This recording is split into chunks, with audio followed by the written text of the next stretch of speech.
안녕하세요.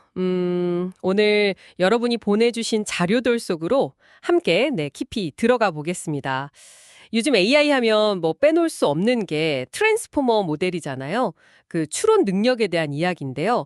특히 AI가 패턴을 찾아내는 방식하고 또 우리 인간이 논리적으로 생각하는 방식 사이에 뭔가 좀 흥미로운 차이가 있다는 점, 이걸 좀 파고 들어볼까 합니다. 네, 그게 자료들에서 공통적으로 나오는 질문이죠.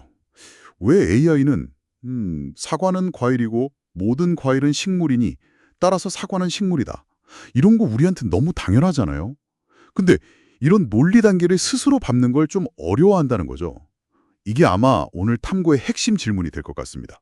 바로 그겁니다. 그래서 보내주신 자료들을 토대로 트랜스포머가 어떻게 배우는지, 또 연역 추론은 뭔지, 그리고 뭐 지식 그래프나 온톨로지 같은 건 또 어떻게 쓰이는지, 그리고 AI의 지금 한계는 뭐고 앞으로는 어떻게 될지 이런 것까지 한번 쓱 훑어보겠습니다. 목표는 그거죠. AI가 어떻게 좀 더 똑똑하게, 그러니까 좀 더 논리적으로 생각하게 만들 수 있을까? 그 단서를 찾아보는 거예요. 자, 그럼 이제 시작해 볼까요? 그 트랜스포머 모델이 방대한 데이터 속에서 패턴을 기가 막히게 찾아낸다는 거. 이건 뭐 이제 다들 아시잖아요. 예를 들어 사과, 배 이런 단어가 과일 주변에 자주 나오니까 얘네는 관련이나 보다 하고 연결하는 식. 자료에선 이걸 포인트 링크 그룹 방식이라고 표현했던데 뭔가 이렇게 수평적으로 연결하는 느낌? 그런 거네요. 맞습니다. 그런 상관관계. 그러니까 어떤 것들이 그냥 같이 자주 등장하느냐, 이걸 파악하는 데는 정말 탁월해요. 하지만 여기서 진짜 중요한 건 이 모델들이 사과가 과일의 한 종류다라거나 과일은 식물의 한 종류다, 이런 포함 관계 있잖아요. 즉 상하위 계층 구조. 이걸 본질적으로 이해하는 건 아니라는 점입니다. 이런 수직적인 논리 구조, 자료에서 트리 구조라고 부르는 거예요. 이건 트랜스포머한테는 뭐랄까 자연스러운 사고방식이 아닌 거죠. 점들을 잇고 링크하고 묶는 건 잘하는데 위아래 관계 파악은 좀 약하다, 이런 셈입니다. 그렇군요. 그 트랜스포머가 이런 계층 구조, 그러니까 트리 방식에 약하다는 건 알겠는데, 그래서 그게 왜 문제가 되는 걸까요? 이 연역적 추론 능력이라는 게 AI한테 구체적으로 어떤 면에서 중요한 건가요? 그거 아주 중요한 질문입니다. 바로 일본어 능력하고 예측의 신뢰성, 이 두 가지 때문이에요. 만약에 AI가 모든 과일은 식물이다, 이런 1번 원칙, 그러니까 상위 개념을 확실히 알고 있다면요. 생전 처음 보는 새로운 과일, 예를 들어 뭐 오렌지 같은 걸 데이터에서 딱 만나도 이것도 식물이겠구나 하고 논리적으로 추론할 수 있다는 거죠.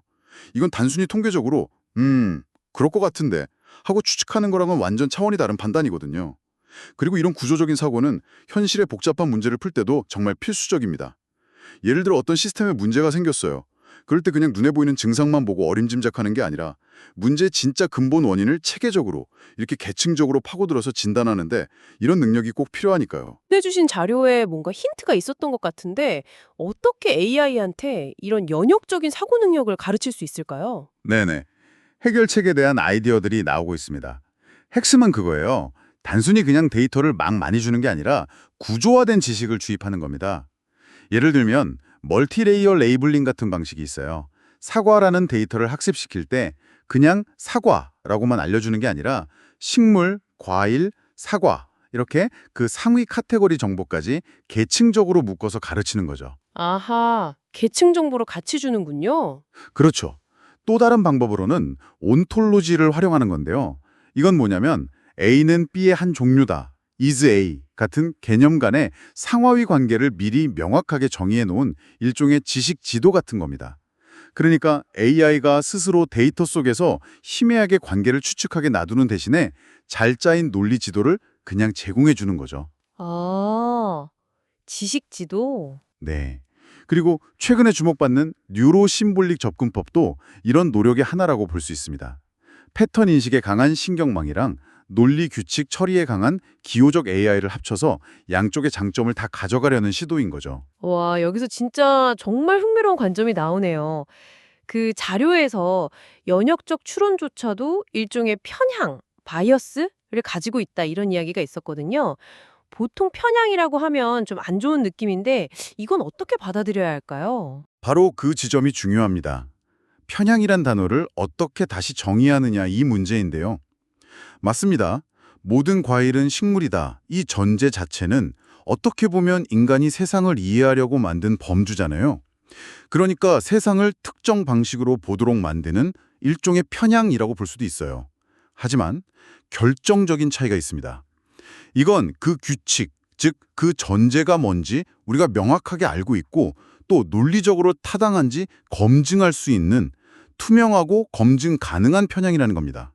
아, 투명하고 검증 가능하다. 네, 원인도 모른 채 그냥 데이터에 숨어 있다가 불쑥 나타나는 그런 통계적 편향하고는 근본적으로 다른 거죠.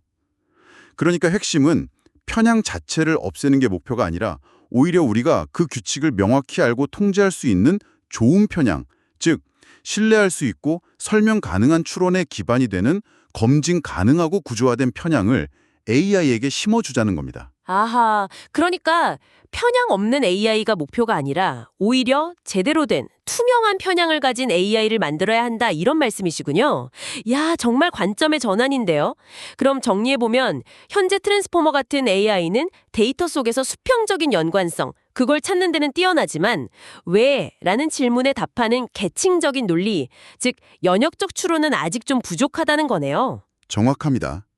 그리고 그 능력을 키우려면 온톨로지나 다칭 레이블링처럼 의도적으로 구조화된 지식을 넣어주는 노력이 필요하다는 거고요. 통계 기반의 수평적 사고, 그러니까 점, 선, 그룹 방식을 넘어서 논리 기반의 수직적 추론, 즉 트리 구조 능력을 길러줘야 한다는 이야기입니다. 그렇다면 마지막으로 이런 질문을 한번 던져보고 싶습니다. 만약에요, 우리가 이런 검증 가능한 편향, 그러니까 명확한 논리 규칙에 기반한 강력한 연역 능력을 갖춘 AI를 만드는데 정말 성공한다면 우리는 과연 어떤 근본적인 전제들, 어떤 논리 구조들을 미래의 가장 발전된 AI 시스템의 핵심 운영 원리로 선택하고 심어줘야 할까요? 우리가 AI에게 가르쳐야 할 가장 중요한 세상의 규칙, 혹은 뭐랄까 진리는 과연 무엇이 되어야 할지 한번 깊이 생각해 볼 만한 문제인 것 같습니다.